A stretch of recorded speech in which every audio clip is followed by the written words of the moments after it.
Coordination compound start करने जा रहे हैं। बहुत इंपॉर्टेंट टॉपिक है, इससे काफ़ी सवाल आता है।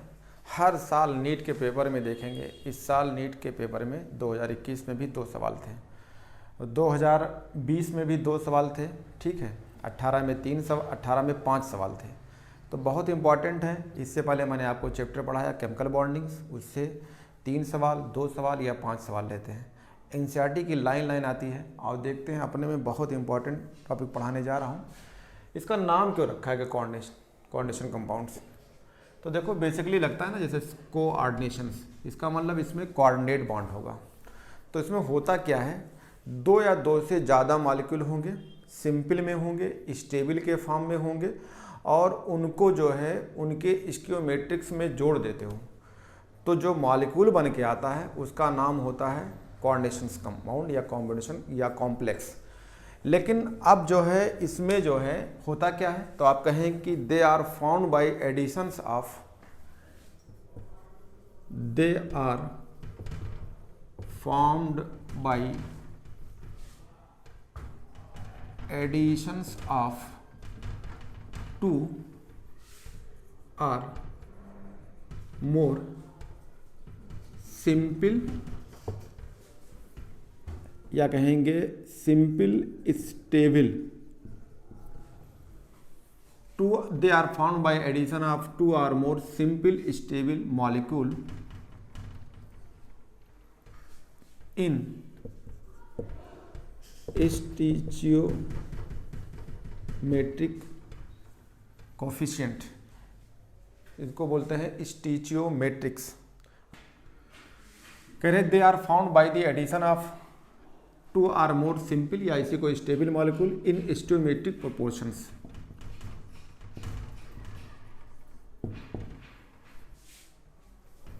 अगर 2 या 2 से ज़्यादा मॉलिक्यूल को अगर आप जोड़ते हैं सिंपल में या स्टेबल में, तो उससे जो बन के आएगा कंपाउंड, उसका नाम होगा कोऑर्डिनेशन कंपाउंड। जैसे एग्जाम्पल के तौर पे किसी को भी आप जोड़ सकते हैं। तो अगर इसमें आप जोड़ना चाहेंगे तो जैसे K2SO4 L2SO4 का होल थराइस प्लस 24H2O, ये भी 2 हो या 2 से ज़्यादा हों, ये स्टेबल के फॉर्म में है, इनको जोड़ देंगे तो इससे मॉलिक्यूल बनेगा, वो हो जाएगा K2SO4 L2SO4 का होल थराइस इंटू 24H2O। ये मॉलिक्यूल हो सकता है, इनको जोड़ सकते हैं। या आप FeCN का होल ट्वाइस KCN, इनको जोड़ दीजिए तो इससे मॉलिक्यूल बन जाएगा। इससे जो बनेगा वो इसमें 2 तरीके से बन सकता है, ठीक है। इसे कहेंगे अगर FeCN का होल ट्वाइस है, इसको जोड़ेंगे तो ये बन जाएगा K4 FeCN का होल 6। चाहो तो डायरेक्ट जोड़ दो, चाहे इसको इस फॉर्म में कर दो। डायरेक्ट का मतलब FeCN, ठीक है, इंटू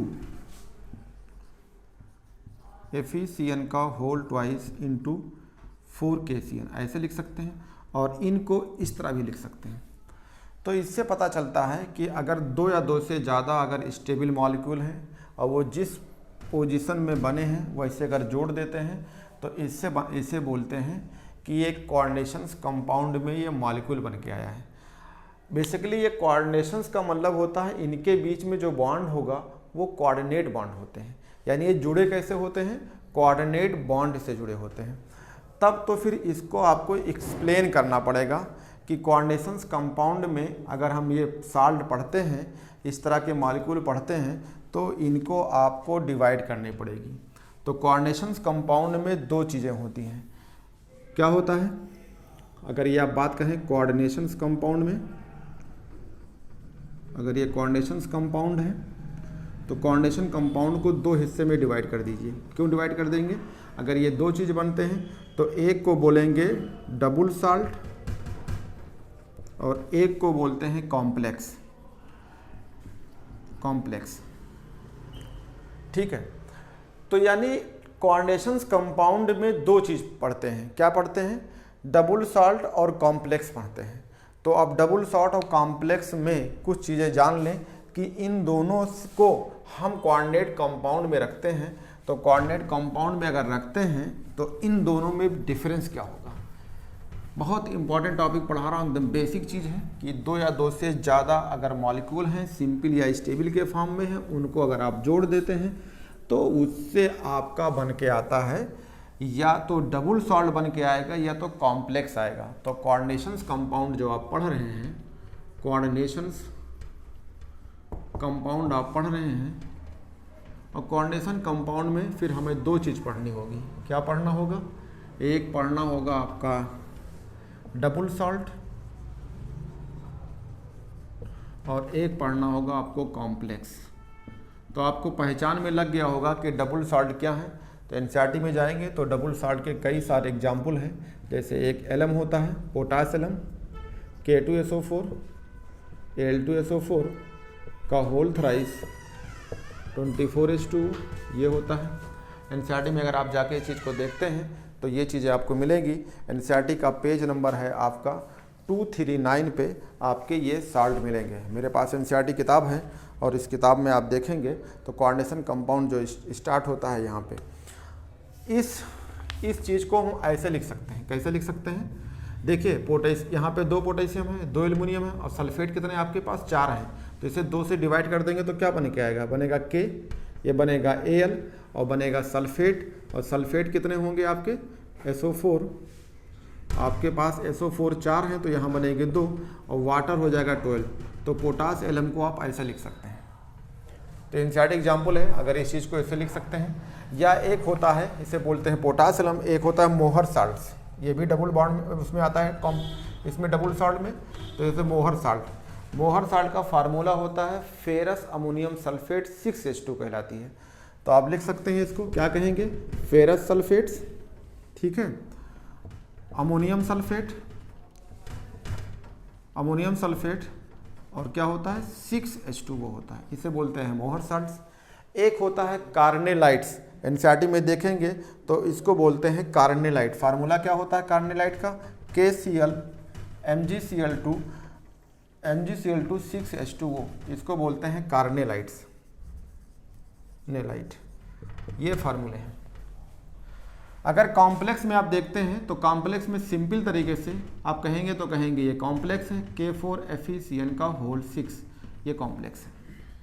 तो दोनों में डिफरेंस क्या है? फिर आपने कहानी सुना होगा, जैसे गांव की कहानी है, पुलिस अगर किसी को पकड़ के ले जाता है चोरी या किसी चीज़ में तो बहुत मारता है। तो पुलिस कहाँ मारते हैं? पुलिस वाले अंदरूनी मारते हैं, कहते हैं ऐसा जगह मारो कि पता न चले। तो या तो पीछे मारते हैं या तो फिर पेट में मारते हैं। उनकी डंडा भी देखा हो कैसे मारते हैं। तो घर वाले कहते हैं खुद मार खा के आया है तो इसको फिटकरी और दूध और जो है हल्दी पिला के दे दो। अब आप खुद समझ लीजिए कि घर वालों ने बचपन में बताया कि जो है फिटकरी और दूध और हल्दी पिला दीजिए, तो इसका मतलब क्या है? इसका मतलब ये है, या आपने देखा होगा गांव के नाई वाई होते हैं, इतनी बड़ी फिटकरी लाते हैं और वो 2-3 महीने बाद देखो तो इतने छोटे हो जाते हैं। ऐसा क्यों?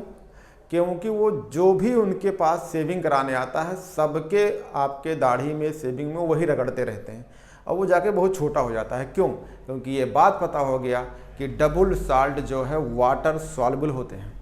डबल साल्ट क्या होते हैं? वाटर सॉल्युबल होते हैं, यानी वो कंप्लीट टूट जाते हैं। इसीलिए घर वाले जो है आपको दूध और फिटकरी और जो है आपको हल्दी पिलाते थे।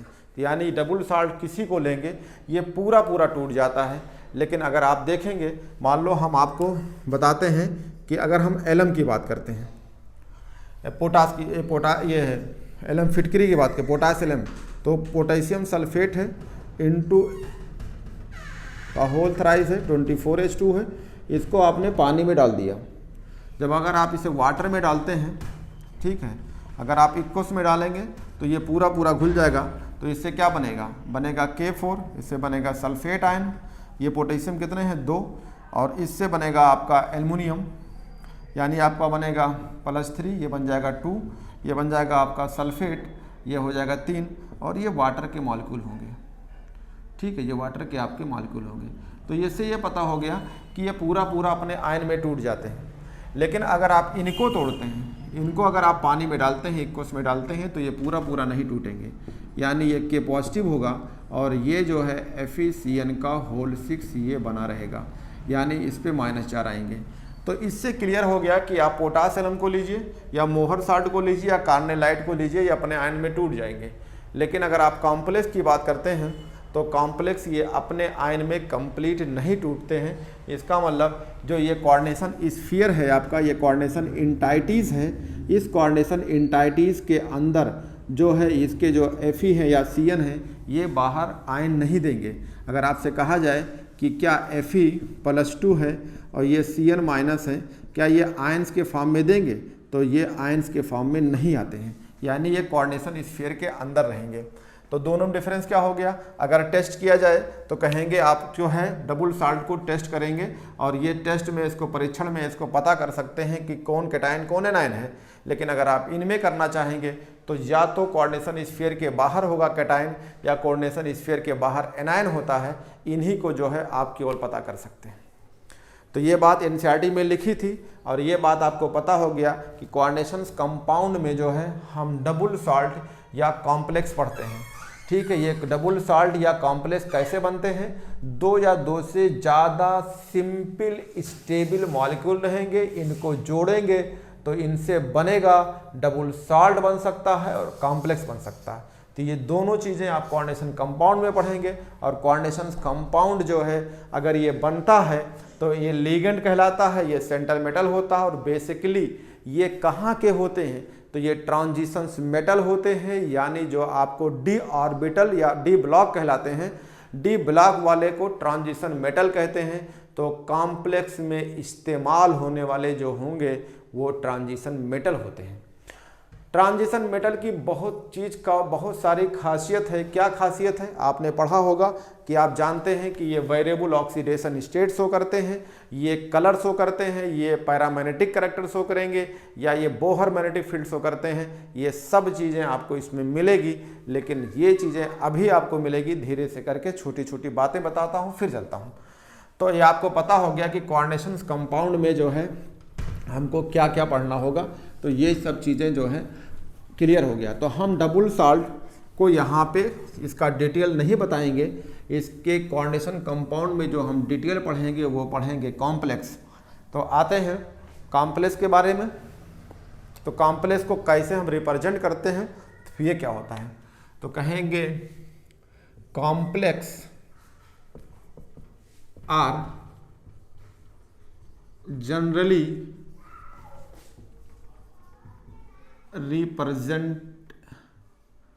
रिप्रेजेंटेड बाई, कैसे हम इसको किसके द्वारा इसे रिप्रेजेंट करते हैं? Complex are generally represented by कैसे होगा? अगर सबसे पहले कैटायन मिल जाए तो इसको हम शॉर्टकट कैट कहते हैं। कैटायन के बाद यहाँ पे आपका सेंट्रल मेटल होगा, सेंट्रल मेटल को हम Cm कहेंगे या M कहेंगे। उसके बाद यहाँ लेगेंड लगा होगा, लेगेंड के यहाँ नंबर होंगे, ये होगा। तो एक कॉम्प्लेक्स आपको ऐसे दिखेगा। जैसे एग्जाम्पल कैटायन में हमने एग्जाम्पल के तौर पे ले लिया कि K होगा, अभी जो लिया था K4FeCN6, ये हो सकता है, या K3FeCN6, ये हो सकता है। ये सब जो है पहले कैटायन आएंगे। तो एक कॉम्प्लेक्स आपको ऐसे मिलेगा। तो ये कैट का मतलब कैटायन हो गया, M का मतलब सेंट्रल मेटल होगा, और सेंट्रल मेटल कौन होंगे? सेंट्रल मेटल ट्रांजिशन मेटल होगा। लिगेंड क्या होंगे? जैसे Cn है, ये Cn है तो ये लिगेंड कहलाएंगे, तो आप इसको ले सकते हैं।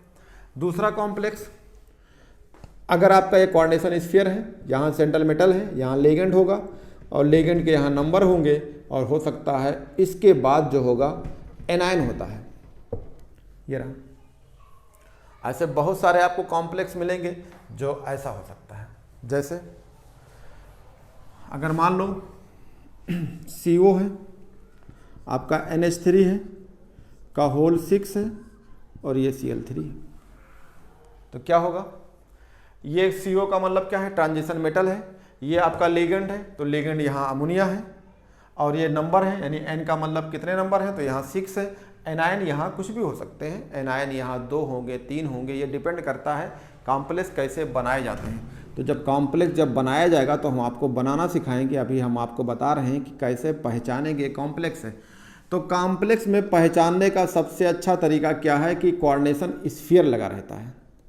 जब सिंपल एडिशन करते हैं तो वो जुड़ जाता है, जुड़ने के बाद वो कोऑर्डिनेशन इंटाइटीज या स्फीयर बनता है, तब उसको लगता है कि ये कॉम्प्लेक्स है। तो इसकी पहचान है कि ये कॉम्प्लेक्स है। कॉम्प्लेक्स ऐसे भी हो सकता है, कैसे? ये जो होगा अगर आप यहाँ तोड़ते हैं तो इस पर पॉजिटिव आएगा, तो इस पर क्या आएगा? नेगेटिव आएगा। कितना पॉजिटिव? अगर ये 4 से मल्टीप्लाई करेंगे तो ये 4 पॉजिटिव होगा, तो यहाँ 4 नेगेटिव आ जाएगा। अगर यहाँ पॉजिटिव होगा 3 से तो यहाँ 3 पॉजिटिव, तो यहाँ 3 नेगेटिव आ जाएगा। तो कोऑर्डिनेशन स्फीयर पे चार्ज आया है नेगेटिव, तो अपनी भाषा में पढ़ेंगे कि ये एनायनिक कॉम्प्लेक्स है। क्या बोलेंगे? एनायन है। अगर इनको तोड़ते हैं तो इस पे नेगेटिव आएगा, तो इस पे पॉजिटिव आएगा, तो ये कौन सा कॉम्प्लेक्स हो जाएगा? कैटायनिक कॉम्प्लेक्स होगा।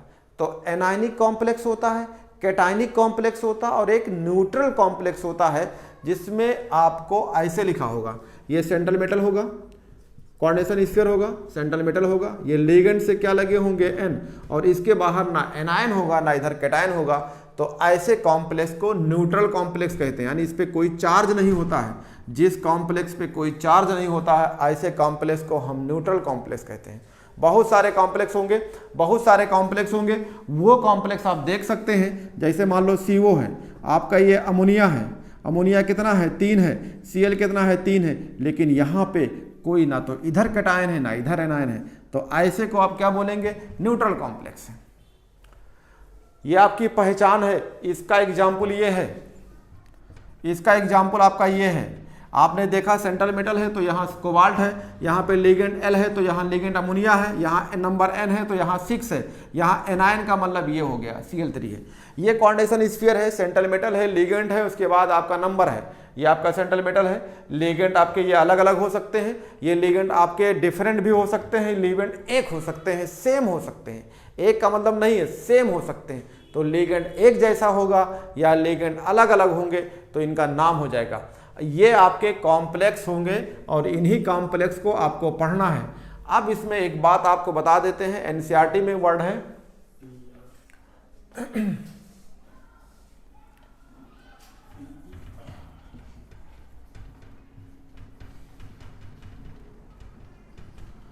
स्पेलिंग देख लीजिएगा, रिप्रेजेंटेड बाई था, स्पेलिंग वहां पे छूट गई थी।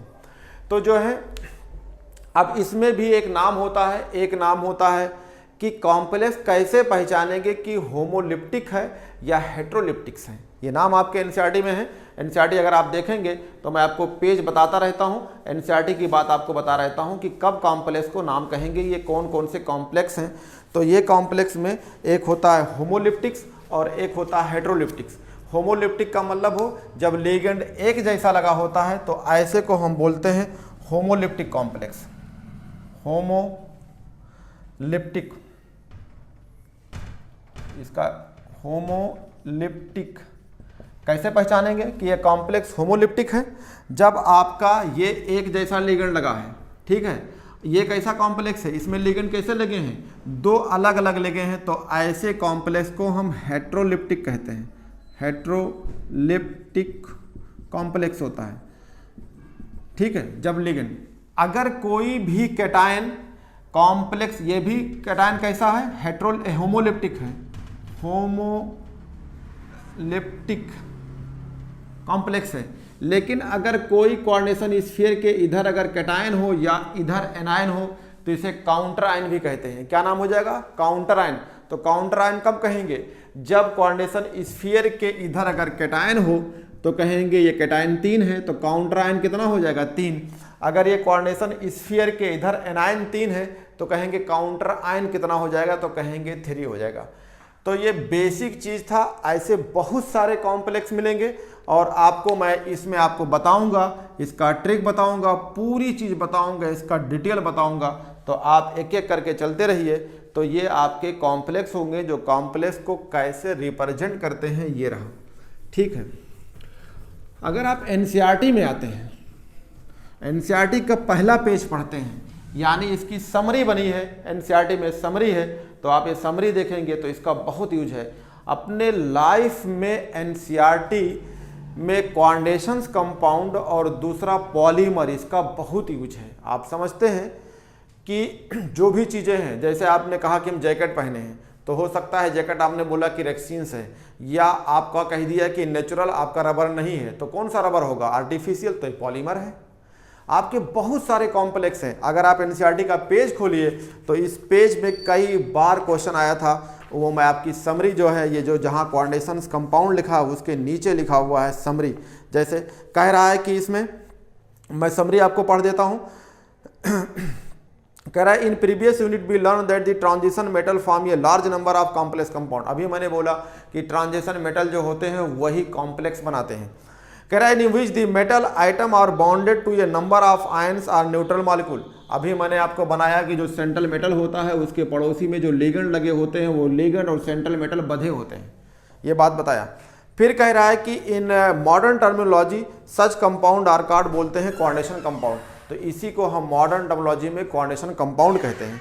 कह रहा है the chemistry of coordination compound is an important and कह रहा है challenging area of modern inorganic chemistry. New concept of chemical bonding and molecular structure है providing insights into the functioning vital, कह रहा है functioning of the vital component of biological system. एकदम बात सही है। इसका मतलब है जब भी कोई कोऑर्डिनेशन कंपाउंड पढ़ेंगे तो उसमें आपका कोऑर्डिनेशन स्फीयर रहता है, सेंट्रल मेटल होता है, लिगेंड होते हैं। तो लिगेंड और सेंट्रल मेटल ये एक जो है फिक्स ज्योमेट्री में बंधे होते हैं और सेंट्रल मेटल जो है लिगेंड से लोन पेयर लेता रहता है। तो ये बातें लोन पेयर लेता है, लेकिन ये बात 100% सही नहीं है। तुमसे कोई पूछे कि सेंट्रल मेटल लिगेंड से क्या हमेशा लोन पेयर लेता है कि देता भी है, तो आपके एक कार्बोनिल होते हैं CO जो सेंट्रल मेटल से लोन पेयर लेते भी हैं और देते भी हैं। ऐसे को बोलते हैं जब आपको पढ़ाएंगे तो इसमें एक चैप्टर है, मतलब इसमें एक पॉइंट है, कार्बोनिल कंपाउंड एक पॉइंट है, तो वहाँ बताएंगे कि लिगेंड से लेना देना भी होता है और लेना होता है। ऐसे को बोलते हैं सिनर्जिक। आपको एनसीईआरटी में ये वर्ड मिलेगा, सिनर्जिक वर्ड होती है। ये पूछा हुआ है, अगर आपसे कोई पूछे कि क्या सेंट्रल मेटल को हमेशा लिगेंड लोन पेयर देता है, ये बात गलत है। ऑलवेज नहीं, सम टाइम जो है लेते भी हैं, जैसे CO। तो आगे देखते हैं कि ये फिर वाइटल में कैसे यूज है। तो आपने सुना होगा क्लोरोफिल्स, आपने सुना होगा हीमोग्लोबिन, आपने सुना होगा ये सब चीजें जो हैं, जैसे एनसीईआरटी में लिखा हुआ है क्लोरोफिल्स। एनसीईआरटी में ये लाइन लिखी हुई, जब मैं पढ़ रहा था समरी में तो लिखा था क्लोरोफिल। एनसीईआरटी में जब क्लोरोफिल के बाद देखेंगे तो लिखा हुआ हीमोग्लोबिन। एनसीईआरटी में अगर आप आएंगे तो लिखा हुआ है विटामिन B12। अगर इनकी बात किया जाए तो ये भी कोऑर्डिनेशंस कंपाउंड में आते हैं। नहीं, एक तरह का ये कॉम्प्लेक्स बने होते हैं, यानी एक तरह के कोऑर्डिनेशंस कंपाउंड भी बनाते हैं। जैसे अगर आपसे कहा जाए क्लोरोफिल में क्या होता है तो कहेंगे मैग्नीशियम, तो मैग्नीशियम क्लोरोफिल के अंदर कोऑर्डिनेट बॉन्ड बनाई होती है, यानी कोऑर्डिनेट कंपाउंड होती है। अगर आपसे पूछा जाए हीमोग्लोबिन में क्या होता है तो आयरन, यानी आप जानते हैं कि RBC में आयरन होती है। आयरन जो है ऑक्सीजन से बंधी होती है, फेरस के फॉर्म में होती है, और वो जो है कोऑर्डिनेट कंपाउंड कहलाती है, यानी कोऑर्डिनेट बॉन्ड की तरह बंधी रहती है। विटामिन B12 आपको पता होगा, इसे बोलते हैं साइनोकोबाल्मिन, यानी कोबाल्ट होता है। ये इस बार क्वेश्चन भी आया था आपका जो है कि विटामिन B12 की कमी से जो है क्या होती है, तो पूछा था। तो ये क्वेश्चन इसी बार का है, 2000 नीट मतलब 21 का क्वेश्चन है, इसी साल का पढ़ा था। तो देखिए वाइटल लाइफ में एक बात किया जाए तो वाइटल में तो आपके सामने है, आपके सामने क्या है, क्लोरोफिल यानी पेड़ पौधों की बात है, आपके सामने हीमोग्लोबिन है यानी हम लोग की बात कर रहा है, आपके सामने विटामिन B12 है। आप जानते हैं इसको साइनोकोबाल्मिन क्यों कहते हैं, यानी विटामिन B12 को आपने देखा होगा, कहीं भी आपने देखा होगा, झोला छाप डॉक्टर सुना होगा जो प्रैक्टिस करते हैं, वो लोग क्या करते हैं, उनके मेज पे 2 ही दवाइयाँ होती हैं, एक लाल होती है, एक पीला होती है। जो लाल वाली दवाइयाँ होती है वो यही होती है, साइनोकोबाल्मिन होती है, विटामिन B12 उसमें होता है, और ये जो है कोऑर्डिनेशन कंपाउंड में ही आते हैं, यानी कोऑर्डिनेट बॉन्ड बने होते हैं के द्वारा इससे जुड़े होते हैं। तो इसका मतलब है कि ये जो वाइटल चीज़ दी थी, ये चीज़ें आप समझ सकते हैं कि हमारे लाइफ में और पेड़ पौधों में भी यूज होता है। आगे एनसीईआरटी में पढ़ता हूँ, फिर आप एक्सप्लेन करता हूँ। कह रहा है कि coordinate compound of magnesium, iron and cobalt, कह रहा है ये सब कोऑर्डिनेट कंपाउंड्स हैं, यानी कोऑर्डिनेट बॉन्ड से बंधे होंगे। कह रहा है variety of metallurgy process industrial catalyst and analytical reagents involve in the coordination compound. कह रहा है ये सब चीज़ें भी आपको मेटलर्जी में, इंडस्ट्री कैटालिटिक में या एनालिटिकल एजेंट में भी इस्तेमाल होते हैं। ये सब चीज़ आगे मिलेगी। ट्रांजिशन मेटल होते हैं, ये सबको यूज किए जाते हैं। अब आती है सिंपल बेसिक तरीके से आपको मैं पढ़ाने जा रहा हूँ, बहुत सिंपल, इतनी सिंपल तरीके से कि आप ये सोचेगा कि एनसीईआरटी का पहला चीज़ अब मैं स्टार्ट करने जा रहा हूँ, जो आपके एनसीईआरटी पेज में दिया है, इस चीज़ों को मैं अब बताने जा रहा हूँ। तो यहाँ से स्टार्ट है और ये है आपका चीज़ें, क्या है ये चीज़ें आपकी लिखी हुई है। अल्फ्रेड वीनर ये क्या थे, तो इनके जो है अगला देखेंगे 2017 का नीट का क्वेश्चन था। मैं पहले इनको बताता हूँ इनके बारे में और ये क्या बताए थे ये चीज़ें, ठीक है। तो ये एनसीईआरटी है,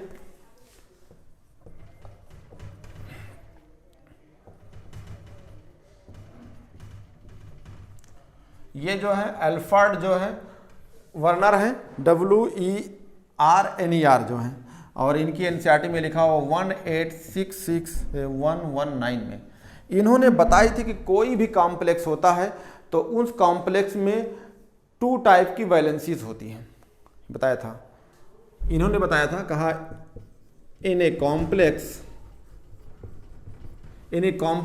have in a complex central metal, कहिए in a complex central metal have, in a complex central metal have 2 type valency, यानी इन्होंने सेंट्रल मेटल में 2 टाइप की वैलेंसी बताई। कौन कौन बताई, एक बताई प्राइमरी वैलेंसी और एक बताई सेकेंडरी वैलेंसी। तो उन्होंने बताया प्राइमरी वैलेंसी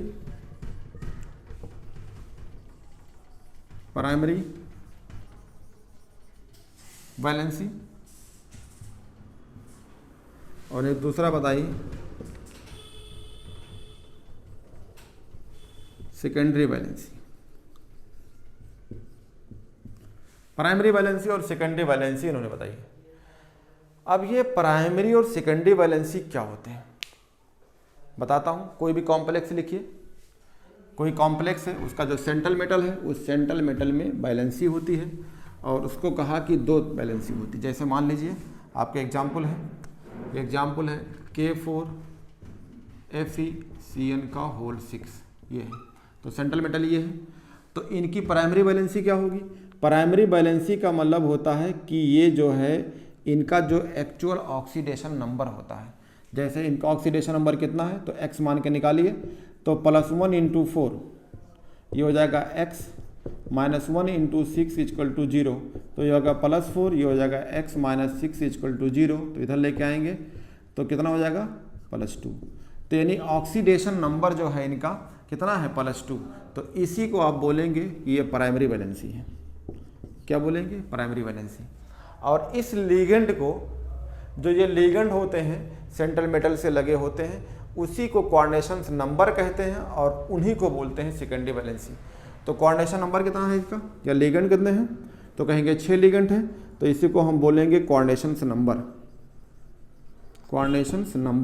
तो कोऑर्डिनेशन नंबर कितना हो गया 6, और इसी को बोलेंगे सेकेंडरी वैलेंसी।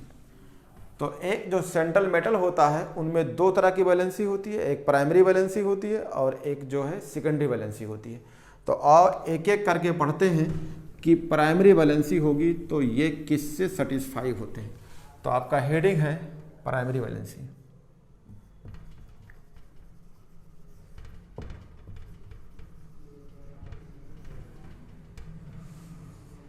प्राइमरी वैलेंसी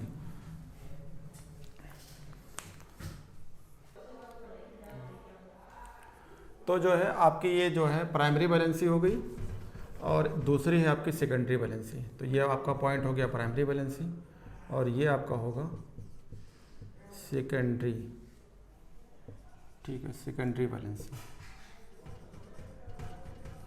ये है सेकेंडरी वैलेंसी। तो ये पहला पॉइंट हो जाएगा, ये दूसरा पॉइंट हो जाएगा। प्राइमरी वैलेंसी क्या है, कह रहा है primary valency are normally ionizable ion satisfied by negative ions.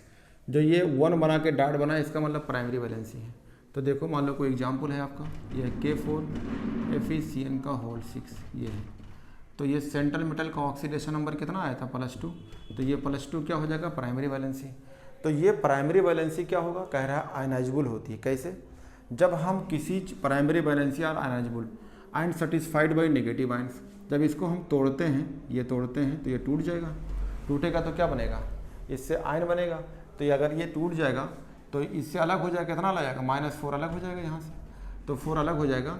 तो अब इसका ऑक्सीडेशन में निकालेंगे तो +2 आएगा। तो कह रहा है ये प्राइमरी वैलेंसी जो है नॉर्मली कैसी होती है, आयनाइजेबल, यानी आयन बन के जो है आप इसे आयन बना सकते हैं।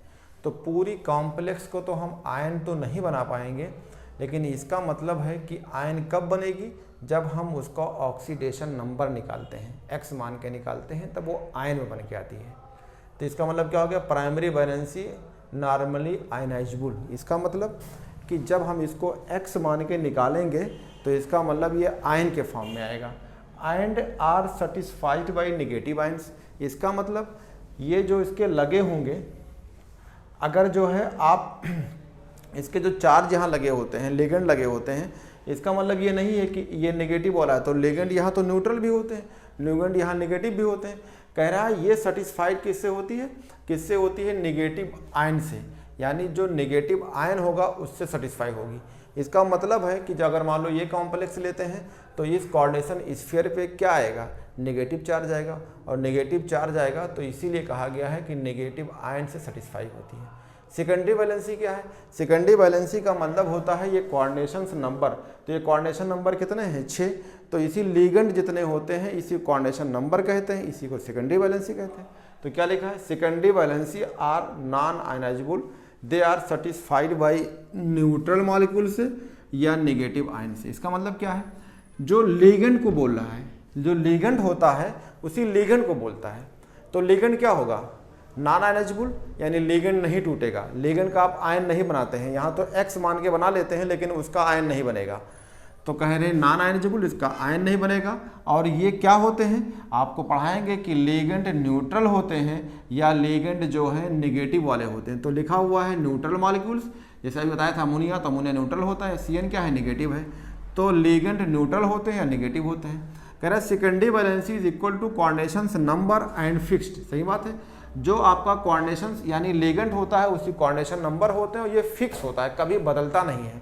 अगर एक बार ये K4FeCN6 बन गया तो यही रहेगा, दूसरा कॉम्प्लेक्स बनेगा मान लो वो चेंज हो जाएगा। जैसे मान लीजिए इसी का हम दूसरा कॉम्प्लेक्स बनाए तो क्या बनाएंगे, K3 और ये गया FeCN का होल 6, तब ये बदल गया। अब क्या हो जाएगा, क्योंकि मान लीजिए कि अब यहाँ पे कैटायन चेंज हो गए, लेकिन अब यहाँ लिगेंड 6 ही है तो 6 रहेंगे। अगर यहाँ पे लिगेंड 4 हो जाएंगे तो दूसरा कॉम्प्लेक्स, यानी जिस कॉम्प्लेक्स के लिए पढ़ते हैं उस कॉम्प्लेक्स में जो लिगेंड होगा वो फिक्स होगा, कभी बदलेगा नहीं। जैसे इसके लिए 6 है, अब अगर कोई ऐसे मान लो मैंने कोबाल्ट बना दिया, अमोनिया के साथ कर लिया, और यहाँ पे अमोनिया आपका 6 हो गया और यहाँ पे Cl3 हो गया, तो अब यहाँ पे अमोनिया 6 है तो 6 ही रहेगी, चेंज नहीं हो सकती। दूसरा कोई कॉम्प्लेक्स बनेगा, उस कॉम्प्लेक्स में अमोनिया की वैल्यू कुछ और हो सकती है, 4 हो जाएगी तो 4 ही फिक्स रहेगी। इसका मतलब है सेकेंडरी वैलेंसी कोऑर्डिनेशन नंबर को कहते हैं, यानी नंबर ऑफ लिगेंड को कहते हैं, और उसके नंबर फिक्स होते हैं, बदलते नहीं हैं, और इसका आयन नहीं होगा, यानी ये नॉन आयनाइजेबल होगी। अगला चीज कह रहा है कि the ion are group bonded by secondary linkage to the metal have characteristic special arrangement of corresponding to different coordination number. CN का मतलब डिफरेंट कोऑर्डिनेशन नंबर। ये सब NCERT का पॉइंट है, मैं उसको डिस्कस करता हूँ क्योंकि एग्जाम में NCERT ही आती है।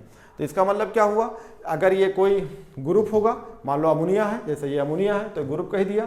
अगर कह रहे कि आयन से, मान लो ये CN है, यहाँ पे Cl हो सकता है, यहाँ पे Br हो सकता है, तो ये आयन हो या ग्रुप हो, बाउंड होंगे बाय सेकेंडरी लिंकेज, यानी यही सेकेंडरी वैलेंसी को ही सेकेंडरी लिंकेज कह रहा है, यानी कोऑर्डिनेशन नंबर बाउंड होगा, यानी इस लिगेंड बाउंड होगा। किससे बाउंड होगा, मेटल से। कौन सा मेटल से, ये सेंट्रल मेटल, जो ट्रांजिशन मेटल होते हैं ये लोग इससे बंधे होते हैं। ये कह रहा है कैरेक्टरिस्टिक स्पेशल अरेंजमेंट, एकदम बात सही है। अगर आपसे कहा जाए कि ये 6 लगे हैं तो इसका मतलब है कि ये आपके ऑक्टाहेड्रल हो सकते हैं। तो ऑक्टाहेड्रल का मतलब ये ऑक्टाहेड्रल के ही अरेंजमेंट में होंगे। जैसे मान लो कोई है, जैसे ये है, आप कह दें CuNH3 का होल 4 Cl2 है, ये लगा है, तो यहाँ पे लिगेंड कितने लगे हैं? 4, तो ये 4 लिगेंड लगा होगा, तो इस चारों लिगेंड का अलग अलग अरेंजमेंट होगा। जैसे मान लो Cu है तो ये Cu हो गया, अगर मान लो ये लगा हुआ है तो ये कोऑर्डिनेट बॉन्ड से ऐसे लगा होगा। और इसका अगर अरेंजमेंट देखते हैं तो ये अरेंजमेंट दो तरीके से होता है, हम आगे पढ़ाएंगे। या तो ये टेट्राहेड्रल हो सकता है या फिर ये स्क्वायर प्लेनर हो सकता है, ये आगे आपको बताएंगे। ये अगर ट्रांजिशन मेटल है और अगर इसका हाइब्रिडाइजेशन sp3 आएगी तो कहेंगे टेट्राहेड्रल है, इसका अगर हाइब्रिडाइजेशन dsp2 आएगा तो वो कहेंगे स्क्वायर प्लेनर है, इसका मतलब अरेंजमेंट कहेगा। तो एनसीईआरटी पे जाएंगे तो इस तरह का नहीं दिखाता है, कहेगा ये M है, इससे लिगेंड लगे होंगे, ऐसे लिगेंड लगे हैं। अगर इस तरह का अरेंजमेंट है तो इसका मतलब टेट्राहेड्रल होगा। और अगर मान लो ये मेटल है और इससे का अरेंजमेंट अगर ऐसे हो जाए, यहाँ L लगे हैं, ये L है और ये L है और ये L है, तो इसे कहेंगे स्क्वायर प्लेनर है। तो इसका मतलब है कि ये पर्टिकुलर किसी कॉम्प्लेक्स की बात नहीं कर रहा है, ये कह रहा है कि ये लिगेंड जो होंगे ये सेंट्रल मेटल से एक स्पेशल अरेंजमेंट होंगे। ये लिगेंड आयन के फॉर्म में हो सकता है, ये लिगेंड जो है न्यूट्रल हो सकता है, ग्रुप के फॉर्म में हो सकता है, तो ये स्पेशल अरेंजमेंट होगा। और इस स्पेशल अरेंजमेंट को आगे बोला है कि metal have a characteristic special arrangement corresponding to different coordination number. एकदम बात सही है, यहाँ कोऑर्डिनेशन नंबर 4 है तो ये 4 के अरेंजमेंट स्पेशल होंगे, यहाँ कोऑर्डिनेशन नंबर 6 है तो ये 6 के अरेंजमेंट स्पेशल होंगे। यानी स्पेशल का मतलब कि ये टेट्राहेड्रल बनेगा, कि ये स्क्वायर प्लेनर बनेगा, कि आप ये ऑक्टाहेड्रल बनेगा, ये एक अरेंजमेंट होता है। तो सेकेंडरी वैलेंसी कोऑर्डिनेशन नंबर को कहते हैं और उसी कोऑर्डिनेशन नंबर लिगेंड होता है। वो लिगेंड के नंबर अलग अलग होते हैं लेकिन सेंट्रल मेटल से जब लगते हैं तो वो फिक्स रहते हैं, वो उनकी चेंज नहीं होगी, वो नंबर फिक्स रहेंगे और स्पेशल अरेंजमेंट में होते हैं। तो ये चीज़ें जो थी आपके जो है प्राइमरी और सेकेंडरी वैलेंसी के बाद में अल्फ्रेड बिनर ने बताया था। अब यहाँ पे मैं आपको जो है कुछ ट्रिक बताता हूँ, फिर आपको एनसीईआरटी में आता हूँ। जैसे आपसे पूछा जाए कि प्राइमरी सेकेंडरी वैलेंसी क्या है, तो कहेंगे प्राइमरी वैलेंसी आयनाइजेबल होती है और सेटिस्फाइड बाय होती है नेगेटिव लिगेंड से। तो ये बातें हो सकता आपको याद ना रहे, तो आपको मैं यहाँ पे ट्रिक बताता हूँ और ये रहा ट्रिक्स। जैसे हम लोग क्या बोलते हैं, अपनी भाषा में बोलते हैं, कहते हैं Indian post office. Indian post office पे क्या होती है? NSC होती है। इंडियन पोस्ट ऑफिस पे NSC होती है, ये मेरा ट्रिक है। तो इंडियन पोस्ट ऑफिस पे NSC होती है, इंडियन पोस्ट ऑफिस पे NSC होती है। सही बात है, लोग आप जाते हैं पोस्ट ऑफिस पे NSC करा के आते हैं, तो ये वो ट्रिक हो गया। ये क्या क्या है ये ध्यान रखिएगा। I का मतलब इंडियन, P का मतलब पोस्ट, O का मतलब ऑफिस। तो इंडियन पोस्ट ऑफिस पे NSC होती है। क्या होगा? P मतलब क्या है? P का मतलब हो जाएगा आपका प्राइमरी। तो पहले यहाँ से स्टार्ट करते हैं। P का मतलब प्राइमरी, तो हो जाएगा प्राइमरी वैलेंसी, प्राइमरी वैलेंसी हो गई।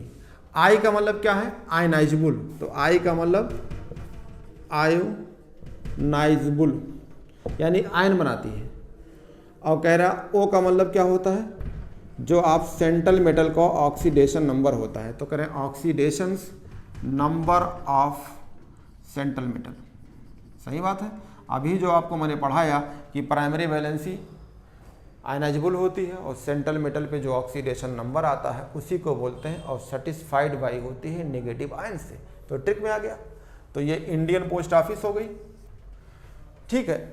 यहाँ से आते हैं N का मतलब, नीचे लिख देता हूँ N का मतलब। तो N का मतलब से पहले आप S ले लीजिए। तो कहेंगे S क्या है? तो कहेंगे secondary valency, secondary valency, secondary valency. N का मतलब क्या होगी? नॉन आयनाइजेबल, नॉन आयोनाइजेबल, यानी आयन नहीं बनाएंगे, नॉन आयनाइजेबल। और C का मतलब क्या है? ये कोऑर्डिनेशन नंबर होता है। C का मतलब कोऑर्डिनेशन नंबर, यानी कोऑर्डिनेशन नंबर को बताती है।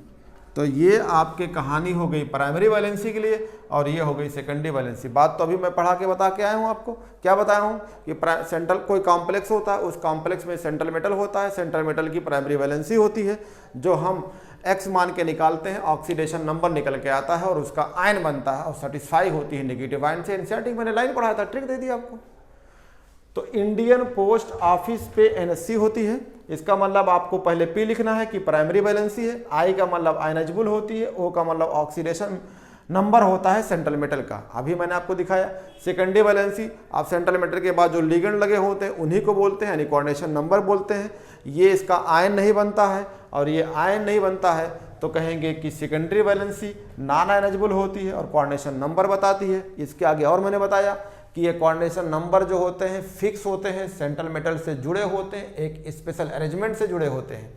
तो अगर एनसीईआरटी में जाया जाए, इस बात को बताया जाए तो बहुत सारे एग्जाम्पल हैं और उसमें मैं बताता हूँ कि क्या क्या है। तो इसको मिटाता हूँ, आपको जो एनसीईआरटी मैंने आपको लाइन लिख के दिखाया और मैंने अपना ट्रिक बताया। अब आप ट्रिक भी याद रखिए और एनसीईआरटी का पॉइंट रखिए। अब आती है किताब में, मैं एक बार किताब फिर अपने हाथ में लेता हूँ एनसीईआरटी का।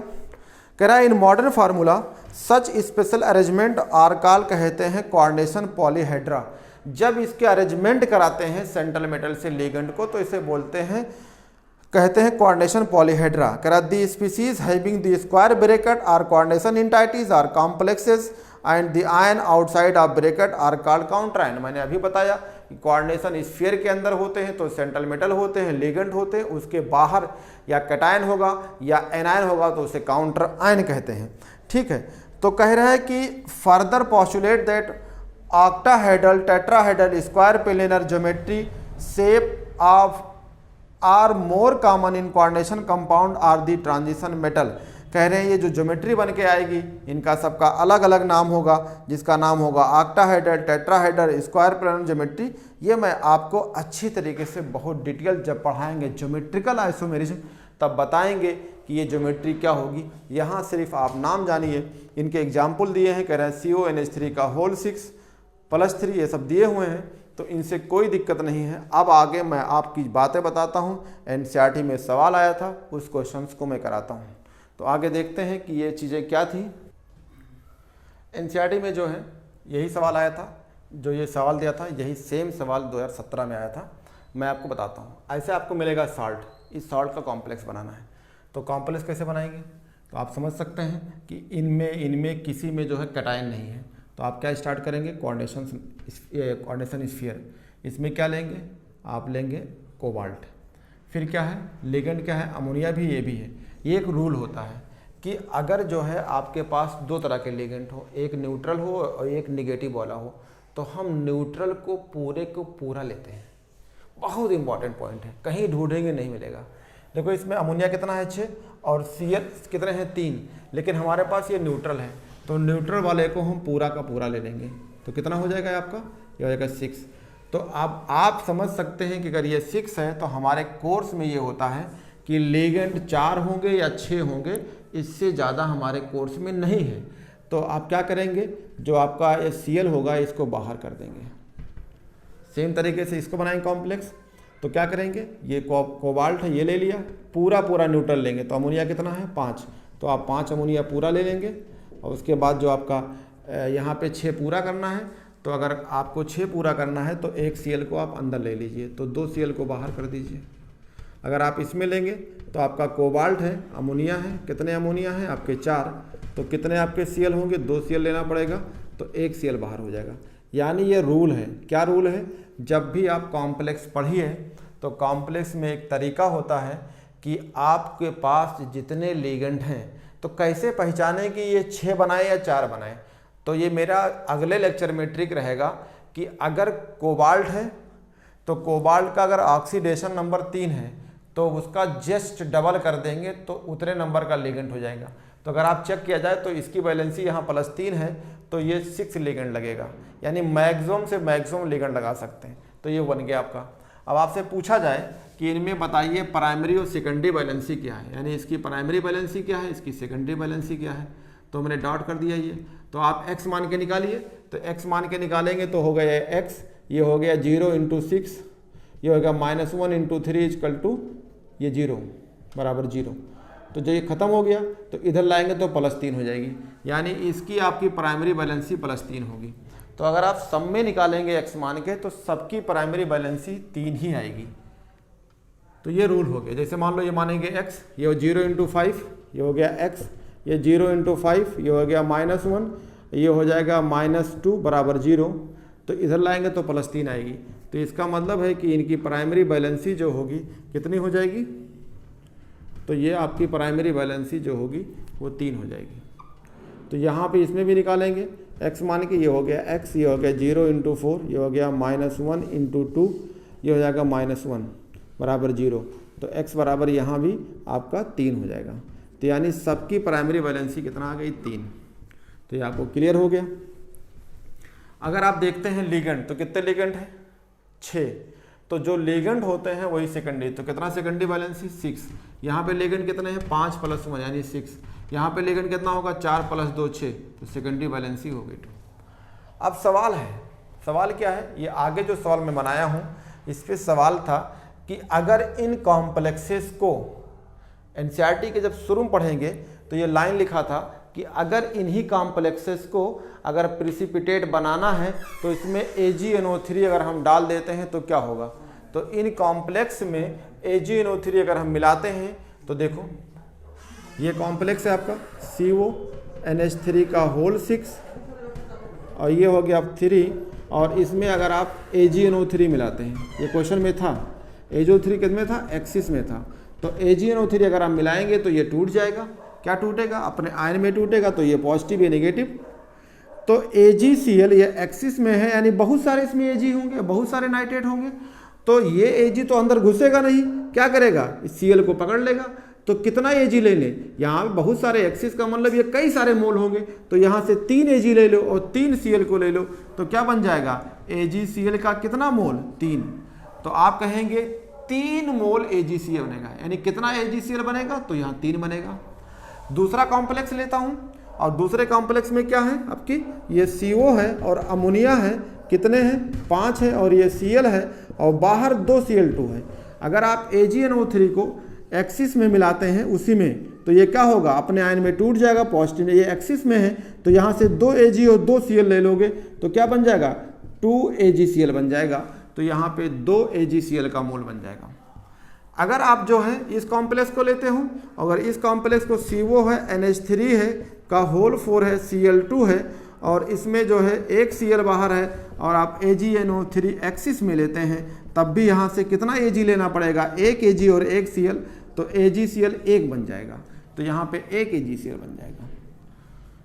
तो ये पूछा हुआ सवाल था, कह रहा था कि आपको बताना होगा किस रेशियो में है। 2017 का सवाल था, तो 3:2:1 ये सवाल था, आंसर था। अभी मैं क्वेश्चन दिखा देता हूं, इसको मिटा दिया।